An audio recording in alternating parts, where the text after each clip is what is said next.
Clay, for all the hype about modern Star Trek and everything like that, I think that Lower Decks is the first written by millennials Star Trek that we've ever seen, because we have an episode completely devoted to changing your job every 5 minutes in your career path, which is something the boomers of the 1960s Star Trek won't appreciate. They slaved away for 50 years, got their pension at the same company, worked for AT&T, which was bought out by whatever, and then retired, happy. But I don't know about you, but I wonder what it takes to be considered a career change. I've had a lot of jobs, but I would never say that my career has changed, really. I think I only recently got a career when I've been in this job for what it is, if you even want to consider it a career.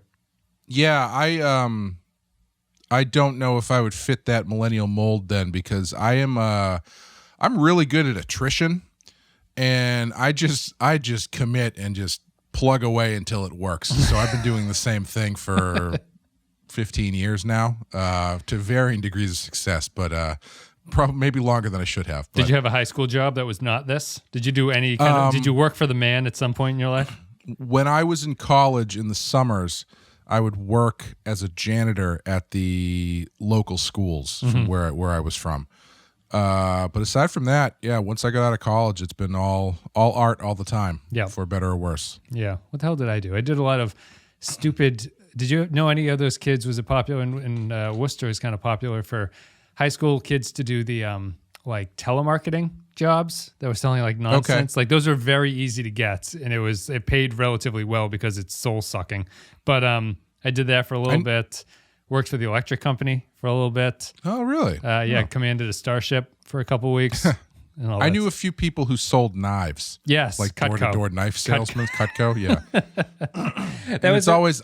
Anytime someone would come over to, like, it only happened a couple times. Like the kid next door was doing it, and he came over and talked to your parents. To my parents. Yeah, it was always like, it's like the job equivalent of when a kid wants to show you the dance routine he or she's been working on, and it's like, okay, let's just let them do it, and then we don't have to do it. We'll throw them a couple dollars and just get them out of here. Yeah, that was embarrassing. I never sold the Cutco knives, but I knew friends who did, and looking back on it, that's just grooming for all these MLMs, I guess. At this point, it's the same concept as all that stuff. Well, what you got to do there for anybody who's thinking about going into the knife industry, focus your sales on new housing developments or places with just moved things that for are sale things signs. Because they're probably going to need cutlery of some sort. So you get in, just sneak in as the movers are bringing everything in, and then by the time they know what's going on, you're already halfway through your spiel, and then you'll be done by the time the cops get there. The tough one with that is that you lose so much of your profit margin on having to buy leather shoes that you can cut through to prove to people. It's unfortunate that leather shoes are so expensive, because otherwise I think that's made in the shade once you get that done. Do you... I know this is going too long, but do you remember the movie The Fan with Robert De Niro? Yeah, who's not Cuba Gooding Jr., who's the... I think it's Wesley Snipes, but I'm not 100% sure. Yeah, I think it is, yeah. The only thing I remember from that movie, I don't know why, is that De Niro was a knife salesman, and he would show how sharp the knives are by demonstrating how easy he could cut the hair off of him. Yeah. And there's a scene where he's like at his low point, and he's like trying to sell this knife, and he's like, I don't got any hair left, but because he's gone through all the hair on both of his arms. Proof enough. Proof is in the concept. Yeah, I know, right? No, I didn't. I don't remember that scene. I just remember the movie. Anyway, let's I guess to get to Lower Decks, which is the topic of today's conversation. So it's going to be Envoys, the second episode, and we'll take a break. We'll play a clip from the episode. We'll come back and we'll break it down. Okay, you go down. There we go. Where did you even get flagons? Boy, land in Little Kronos. I want God. Well, my orders were actually to deliver you to the Federation outpost so you could address... Co-pilot, just set us down in the Klingon district. The man wants hot worms. Yes, sir. Coming right up. Do you remember Jaxa Prime, the commander who didn't believe you about rectal insectoids? Ha! Yeah, I got chewed out, but his ass got chewed up. All right, so Envoys is the second episode of the first season of Star Trek Lower Decks. It aired on August 13th, 2020. It came out on CBS All Access that day anyway. Written by Chris Kula, directed by Kim Arndt. In-universe date, 2380. I feel like names are losing letters or something. There's the modern names of the people, I feel like they're missing a consonant or a vowel in there somewhere. In this episode, after a high-profile mission goes awry, Boimler is further plagued with self-doubt when Mariner proves herself to be a more naturally talented sci-fi badass than he. Rutherford quits his job in engineering and explores other departments on the USS Cerritos. So, I'm going to be talking about Envoys here. It's the second episode, as I mentioned. Do you have any shocking things to say about this episode, Clay? Well, I was sort of prepping with work or something to say, making my list of things. I realized I didn't really have a strong take on anything. Like there's no shocking revelation, I don't think, that you're going to hear from the first episode here. I think it actually maybe highlights a few potential weaknesses in the series, but I don't have a very different take from the first episode that we saw. My shocking take is that I didn't realize until this episode that the security officer is a Bajoran. I also learned that this episode, and it seems so obvious once you realize it. It's like, was it the mention of the prophets that clued you into it? No, it was actually the nose and the earring. Oh, okay. Yeah. Once he said, he says something like "Hail to the prophets," and then I looked at his nose. Right. It's like that sort of cinematic cut of me noticing all the things that are incredibly obvious to that point. You dropped your Kobayashi cup onto the ground and shattered. No, I dropped my DVD set of DS9 on the ground, and the DVDs exploded everywhere.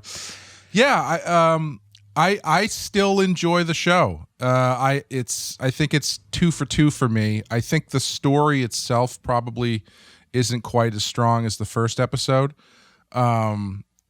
If only because they don't really, there's no really tie-in between the two. Not that there has to be every time, because I think both stories are fairly sound. The A plot and the B plot are fairly sound. I think I think maybe that's a good place to start. I think the B plot works really well as a joke B plot here, and I think the A plot is pretty boring relative to that. Like the A plot is the Boimler and Mariner going down, which I think starts out okay. But once they get down to the planet, and it's just kind of the repetitious sort of pun of him not understanding what's going on, and she does until they flip it at the very end. It felt redundant, which isn't a problem from the first one, but it did get me wondering if this is just going to be the interaction between these two for a very long time. You know, you could see a season or two of Boimler and, I think it's pronounced Boimler and Mariner having this kind of interaction where she always knows better than him, but at the end, she kind of helps him in some way, or there's a friendship brewing there. But I did like the B plot. Even if it was lacking as a story, I thought it was a good joke that was going. It was a joke with legs on it that was able to go 10, 12 minutes of an episode.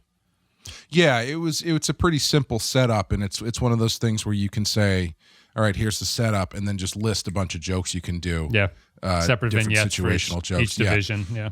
Like I really enjoyed the holodeck sequence. I thought that was a lot of fun. Was that the bridge officer when he's he calls for the Janeway maneuver and then the ship essentially blows up. My favorite was just maintain course and then immediately just smash into something.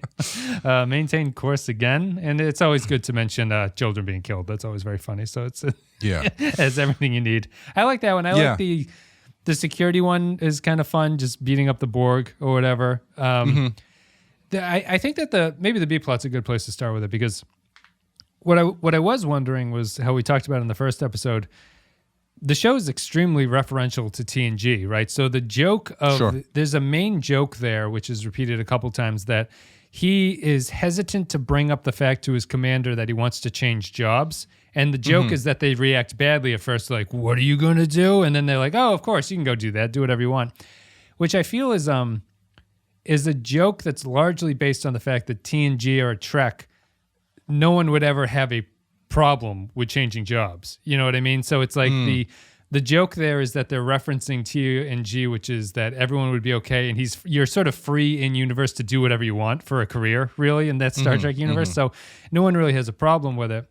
But I wonder how much you can kind of get out of something like that, where it's so tied to that, what I consider to be that Star Trek mindset, that I wonder how long you can do material like that, where there's no real story reason why that joke is being made. It's just kind of a Star Trek reference.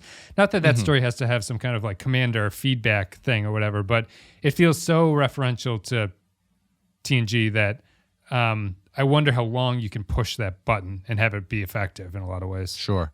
Well, I didn't even realize that was referential joke, honestly. I thought it was just more of a traditionally in stories like this, there's always some sort of pushback when the guy wants to change jobs or whatever. Or so I just thought it was an inversion of that. I didn't even recognize it as being a TNG thing. But to your larger point, I don't know, because I found for the jokes that worked for me, I would say like half of them maybe were referential jokes. Like I chuckled quite a bit when Boimler and Mariner got down to the planet and he's power walking away and he said, "This saves energy. Section 31 does this." I like that.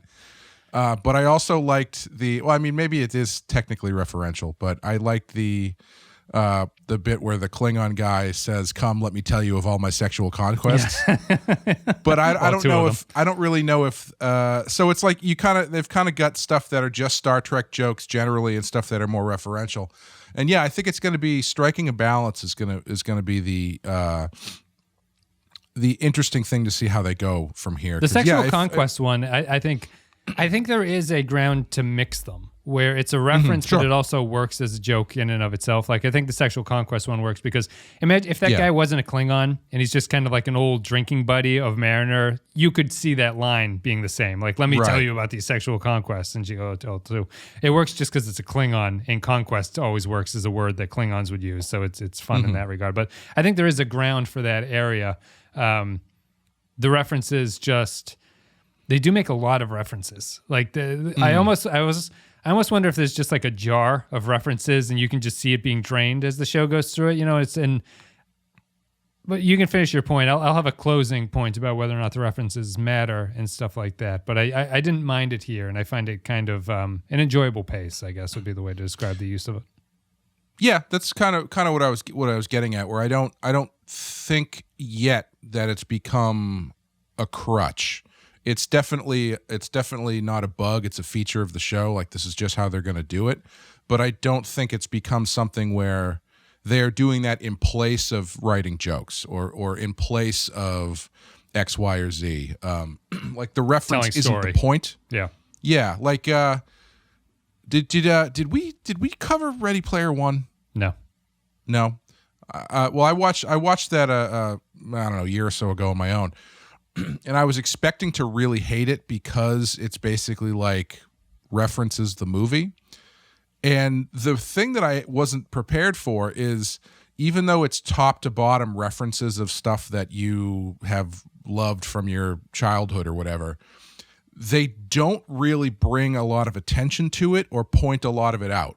Yeah. So you never get, it's not like the DeLorean from Back to the Future shows up and then the guy's like, "Oh my God, it's the DeLorean from Back to the Future." You know what I mean? It's not the references, they're just part of the world. It's not the point of the scene. Well, to plug the point of the joke. To plug our recent Patreon episode, we revisited Relics, the TNG episode, Sure. which I think does that because Scotty, as we talked about, mentions a lot of callbacks and a lot of references in it, but it works because he's a character who, he's not just bringing it up, he's trying to relive his past glory. So he's mentioning stuff that he's done, and the tie-in is that Star Trek fans would recognize most of it. Yeah. And I think if they can maintain that sort of balance with this show, I think it'll work. But the minute they start doing scenes that are just like the reference is the point, that's when it's going to start running out of gas, I think. What about we don't have to go too far on this, but what I believe they're bringing back cast members. I don't know if this has been confirmed or if it's just rumors, but I think they're doing voice actors from previous cast members who I imagine are going to come on the show and play their previous characters. That would be fun. Again. So you're looking forward to that. I was wondering if that would be too skewing towards what you were saying, which is like, this is too close. It depends on how they do it, I guess. Like, if you bring back Jonathan Frakes to play Riker, but he's not playing Riker, he's playing a heightened, ridiculous Lower Decks version of Riker, then I don't know about that. But like, if you bring back Michael Dorn to play Worf and you inject classic Worf into this situation, so Worf is the straight man, I think that would work really well. Yeah. So I think it's all about an intention and execution. Yeah. Yeah, I'd be interested in it. I mean, they name drop the Enterprise in this one, just saying is like, oh, an ensign served on that ship for a week and thinks that she's hot shit or something like that. what would be amazing and would be probably the best way to get him back into the franchise and the way he would probably have the most fun is if someone discovered lost logs of Captain Kirk, where we get Shatner to do the voice, and then let Shatner. If I would be okay with it if they got Shatner to play Kirk, and his Kirk was like the Adam West equivalent from Family Guy. Yeah. Where it's just the stuff that he's saying is completely off the wall and ridiculous, but he's doing it as like a straight Captain Kirk delivery. Yeah. I would be okay with that because that would be a nice send up of all the characters that would be fun to really send up. I think that would be a good one. Yeah, he'd be good. Yeah, there is a lot. I think there is room to play in that area, but it's another case of having to be careful with it. This one, do you think that this episode works better or worse? Did Kaylin watch this one with you? She hasn't watched this one yet. Okay, no. I was curious. Did you get a sense of whether or not you thought that this one? I thought that this one was actually more reference heavy than the first episode, the pilot, in terms of like how much of the jokes rely on you kind of knowing what the thing is. I don't think the show ever gets to the point where you can't figure out what the joke is supposed to be. But I wonder how much it's heightened by being like, oh, I completely understand what that reference is, as opposed to I can intuit what that reference is supposed to mean. Yeah, I don't know, because my reference radar for Star Trek is not as sensitive as a lot of people's are, because I'm not as fluent in the show as some people are. But yeah, I don't know. I honestly I guess I would have to say yes. It is more referential just because they're doing a lot more stuff across the ship, like sending. I was going to say Mayweather. What's his name? Rutherford. Rutherford, yeah. Sending Rutherford to all the different sections of divisions of the ship is inherently going to produce more referential material. Yeah. Because you're doing everything on the ship. I don't mind him though, because he's. I like him. I still. Yeah, at least the command, like the divisions on the starship, make sense in a kind of military way, you could say. Mm-hmm. So, I think that you can kind of intuit what that is supposed to mean for that guy. Like you don't need to know the actual divisions of what the starship is. It's like these guys are in charge. This is the doctor. This is the security force and stuff like that. I felt that the Boimler and Mariner one was the more referential, down to like the knowing who the Ferengi are is kind of like, it's kind of important to knowing how that resolves. It's not important to know that she does it to help him. Mariner does it to help him, but to understand what the Ferengi are supposed to be is kind of a deep reference if you're not familiar with the show at all. Yeah. Yeah, I think the closest they come to the reference being the gag is probably the Ferengi bit. But the thing that actually I think saves it is the fact that the point of the scene is supposed to be that Mariner, quote unquote, doesn't realize it's a Ferengi. Yeah. So they inherently, the scene has to involve Boimler pointing out, of course it's a Ferengi. Look at his ears. Yep. Look at his teeth. He's doing the hand thing. But yeah, I think excuse me. I think the Ferengi bit is probably the most, I don't even want to call it an in-joke. Because I think it still works, even if you didn't know who the Ferengi were. You can get you could figure out contextually that it's that they are she's not wrong. To be trusted. That's the right. Like, or that like she doesn't know what it is and he is 100% sure of what it is. I'm just trying to replace it in my head. If you replace it with something that was not Star Trek, I wonder if that is as interesting. If I was unfamiliar, like if that was a random Star Trek race and it wasn't the Ferengi, you are at that point. You're watching it having to take Boimler's word, not knowing that he's true about it. So that kind of kills the joke because you're like, well, is that a Dimmaling Dong alien or whatever? You don't really know until the end, and then she reveals that she did. So it kind of. You mean you wouldn't be happy if it was a Suliban that showed up? Right. That's what I was begging for. I think we've seen one. There's an image of a Suliban in Lower Decks. They drew them at some point. Oh, really? Yeah, at least one of the crew members is. But that's, I don't want to be repetitive about it, but I think that the reason this works, and maybe the reason why I disagree with a lot of critical commentary on this show, is that to me, this show is the best case for filler Star Trek that they've done so far. Like I don't think the short treks are very good in a lot of ways. No. I think that they're generally a time waste. They don't really say anything about the character. They never really took advantage of the format to do anything interesting with it. I don't, at least in my heart, I don't really consider this show to be canon in the sense that I can watch it and I like the references and I like that, like what the intent of all this stuff is, but it's not, you know, I'm putting air quotes. It's not real Star Trek, but I'm not holding that against it. I like it as a kind of filler comedy that they've put in between Star Trek seasons that uses the Star Trek brand. And in that way, I don't feel that it's fair to be too harshly towards its referentialness. Like this show can exist for me just as a reference machine that makes jokes, you know? I don't need 7 seasons in a movie out of this. Yeah, I would take this over the short treks any day of the week. Yeah. And like, you know, it's I think it's if you're watching this and you're getting hung up with where this fits in the larger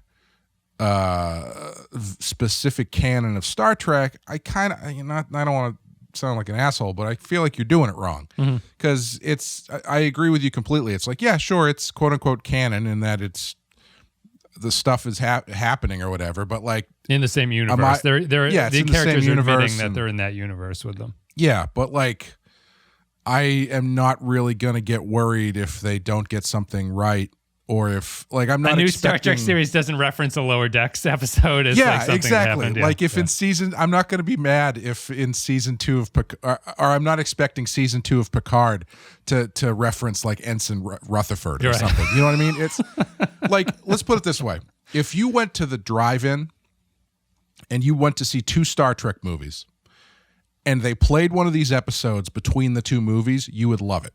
Yeah. Right? Yep. Most likely. Yeah. Because like it's a 20-minute cartoon where they're making a bunch of Star Trek jokes, having a good time. The story structure is actually pretty good. It's not just reference jokes. It's jokes that work independent of that stuff. And it's if you were to watch this as like the break between 2 Star Trek things, which is essentially what we're doing in a longer form, I think you would probably enjoy it a lot more. Just, you know, don't have to take it so seriously. Yeah. Yeah. I think that's I wouldn't say it's an uncomfortable thing, but it's canon, but it's not really like, it's which is the way that I think everyone kind of has to approach this stuff to make make it work in your head. Although if it gets popular enough, then people are going to demand to see this stuff in canon, like with Star Wars, because now that Clone Wars is super popular. The Clone Wars stuff is starting to bleed into live action stuff, which is totally fine. You know, who cares? It's all fun. It'll just be a Who Framed Roger Rabbit thing of Rutherford walking around in Picard as a cartoon, just wandering the ship or something like that. In the era that we're in regarding the pandemic, would I have a problem if, like, an episode of Discovery, someone goes onto a holodeck and ends up in the cartoon world? I don't know. Why not? Who cares? Yeah. No, that's true. Yeah, I think that a lot of the hostility towards it, if there is any hostility, I don't see too much towards it. This show is not getting the ire that Discovery and Picard got, I don't think. I think people are recognizing it for what it is. And it's one of those rare cases. I think the public is actually wiser to this than a lot of critical reviews are, which is that the critical review is, I think critics are somewhat biased towards you can't treat this as a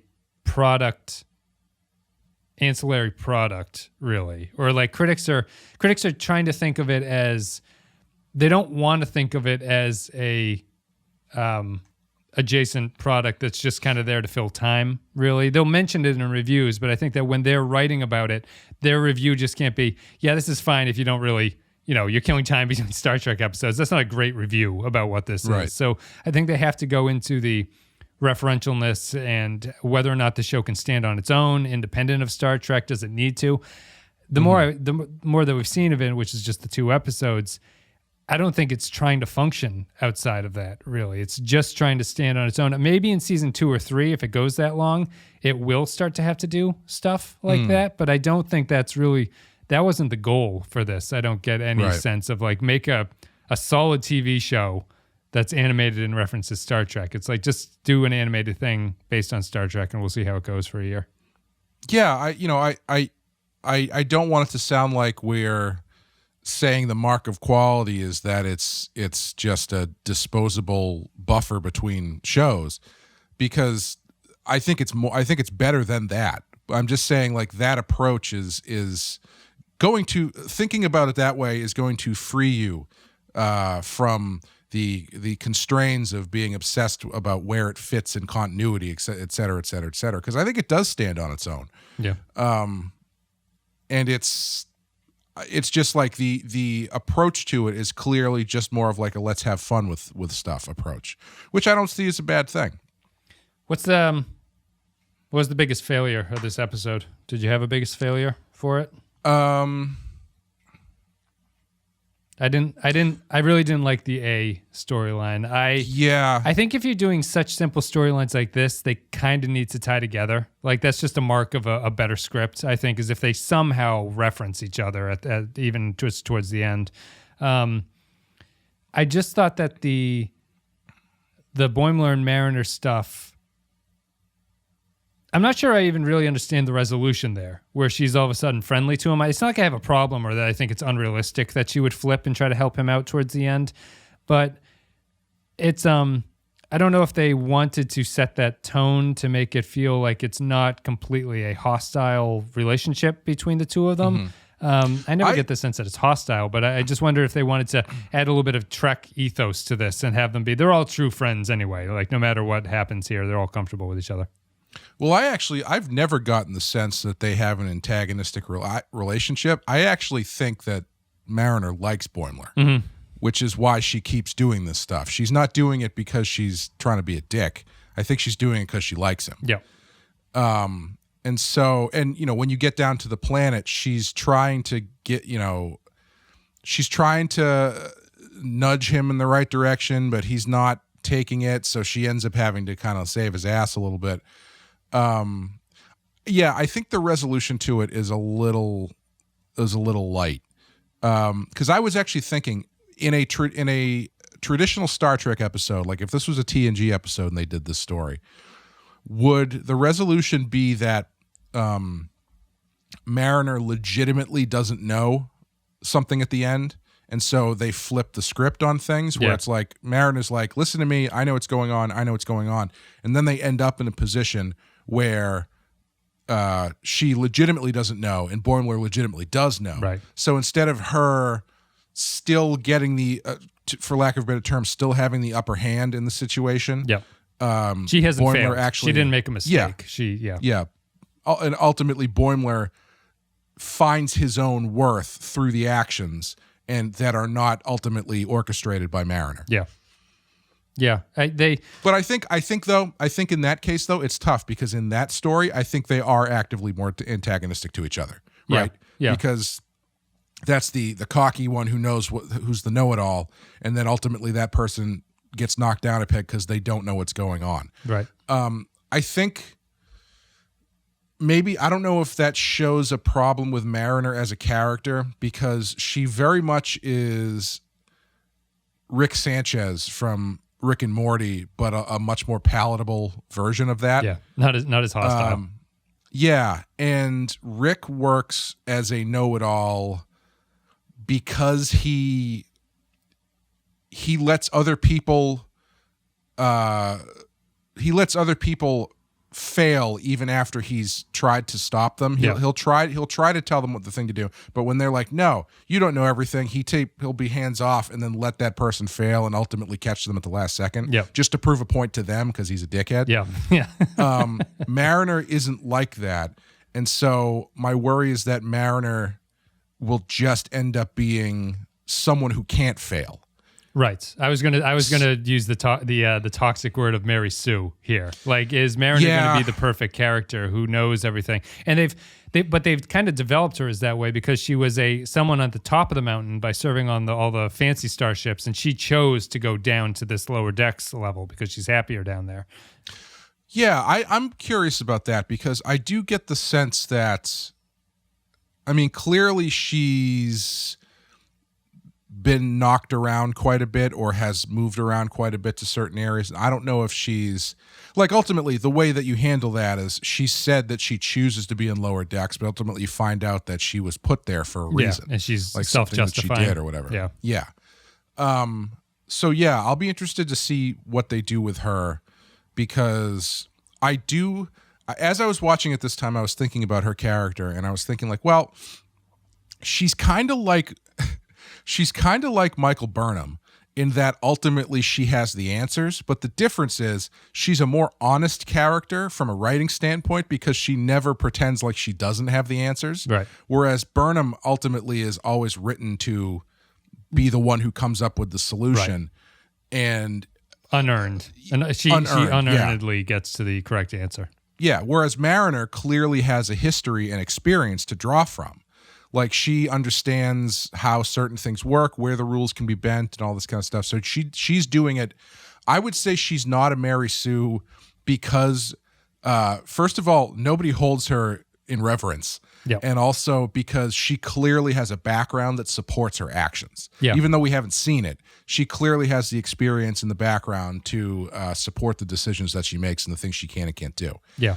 Yeah, they've talked about that. I was a little surprised. I thought it was going to be the opportunity for serialization, which is that over the course of this episode, Mariner would learn that Boimler didn't sell her out to the captain and the pilot at the very end. Sure. And then when she learns that, that's what causes her to do the Ferengi bit, where she's like, I'll give him a little bit of something out of this just as a repayment. But they don't do it. She does it out of the kindness of her heart, which I don't think is wrong, but I was a little surprised the character decided to do that at the end, because to this point, I think that what she is she's more built like Rick from Rick and Morty, as you were saying. So I would like her. I would have seen that character let someone else fail and then catch them to sort of prove to them that that's the case. But it seems strange to me that out of the blue, with no nudge in this direction, she just chooses this interaction to be the one to give to him.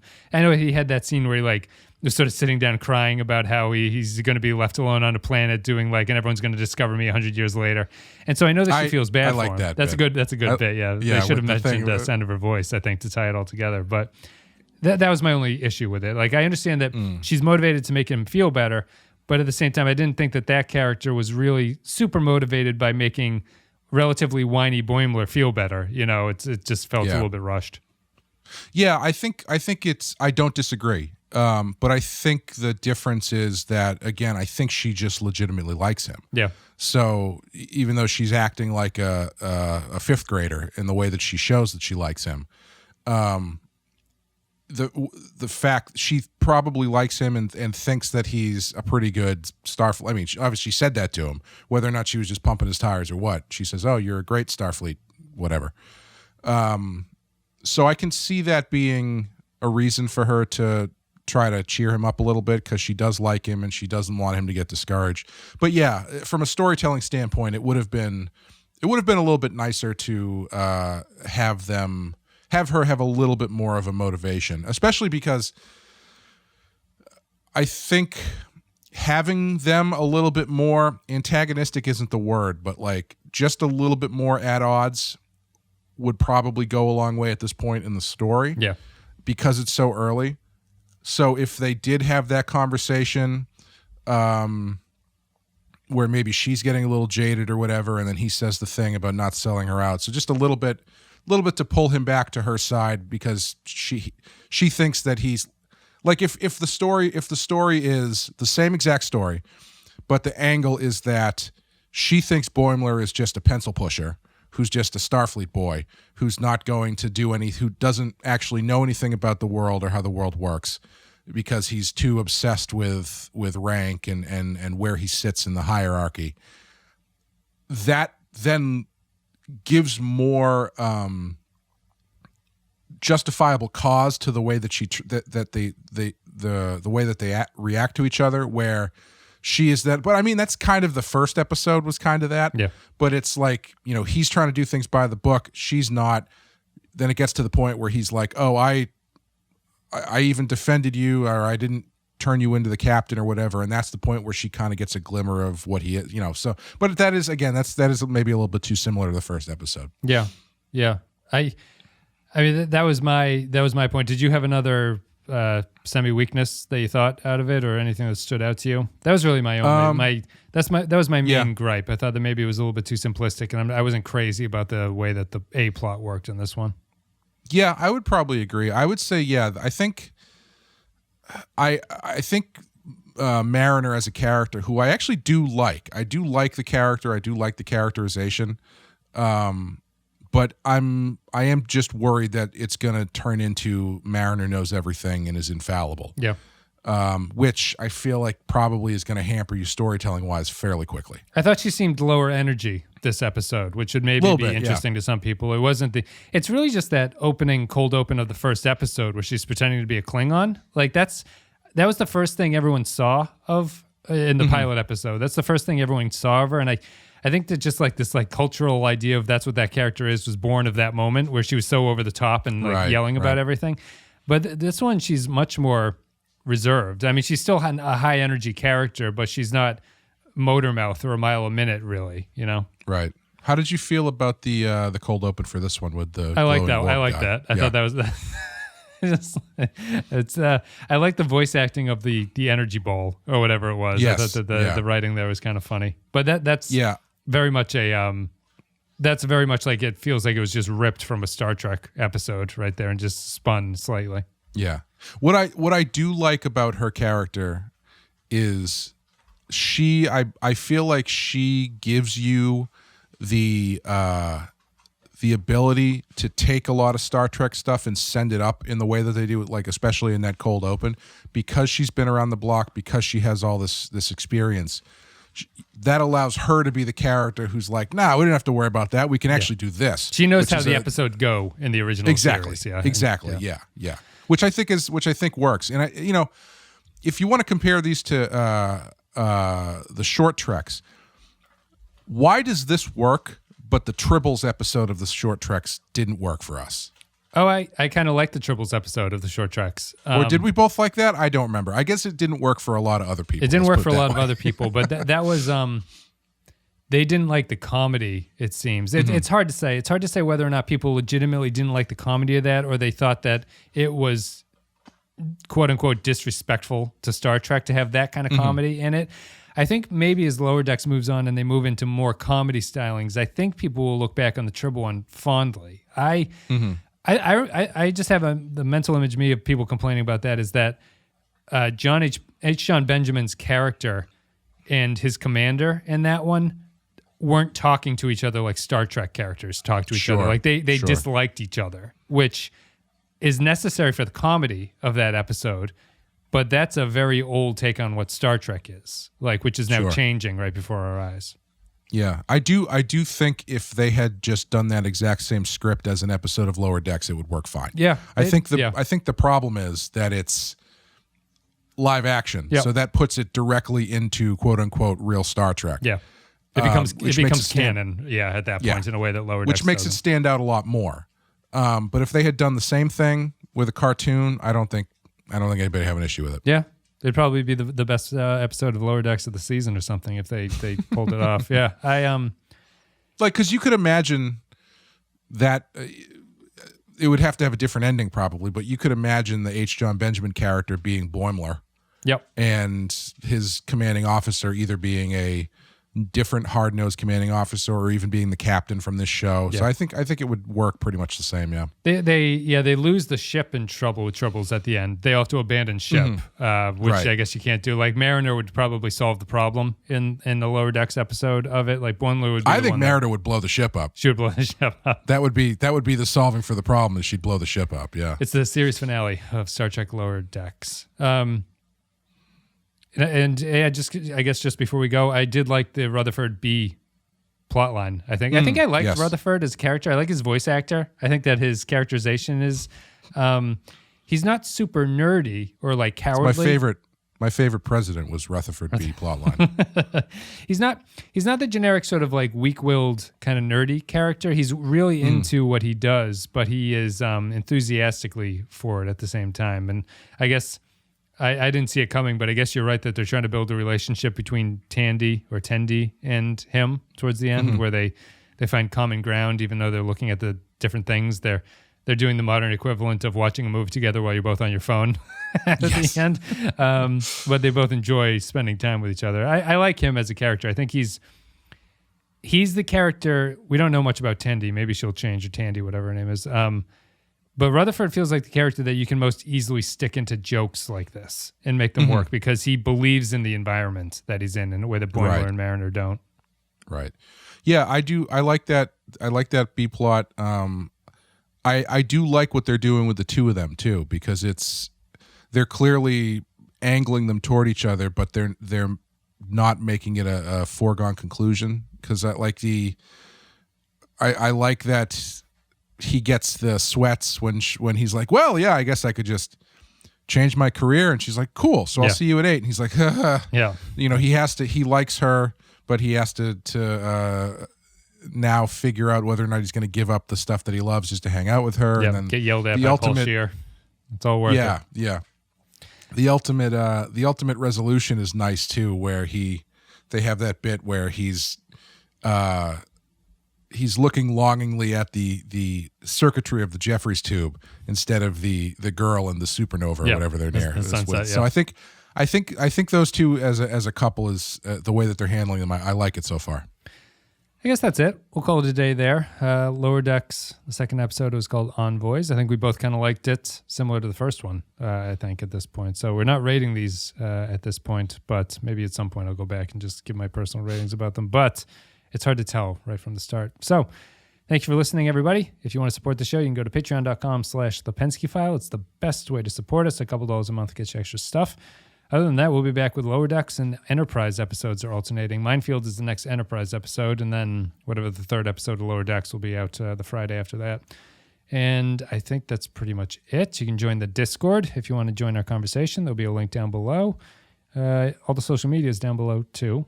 I guess that's pretty much it. Clay, do you have anything you want to say? We just had a new Badass come out this week where we did Sideshow and The Worry Men.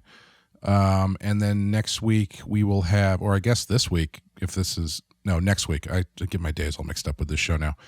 Next week we'll have a new Rotten Horror Picture Show where we will be doing Carrie, which is a fun one. Yep. And you recently did a patron watch with the Thing, which I assume you're doing for Rotten Horror. You watched that with the patrons. That's just a perk for people who join the Patreon, can kind of watch along the movies, and that went well. And I guess that's pretty much it. This month on Patreon, we did TNG's Relics. We revisit that, so that'll be available this weekend. We'll do the content consumption, and then the movie is Moon, the Duncan Jones Moon with Sam Rockwell. That'll be out later this month. So if you're interested in those, you can check out patreon.com/thepenskyfile. All right, I guess that's it. Clay, any final words, or are we done? I think we're done. We're done. Guys, thank you very much. Let us know what you thought about Lower Decks. Let us know if your opinion is changing and what you're looking forward to out of the show. All that stuff down below. And otherwise, I guess that's it. We'll see you later.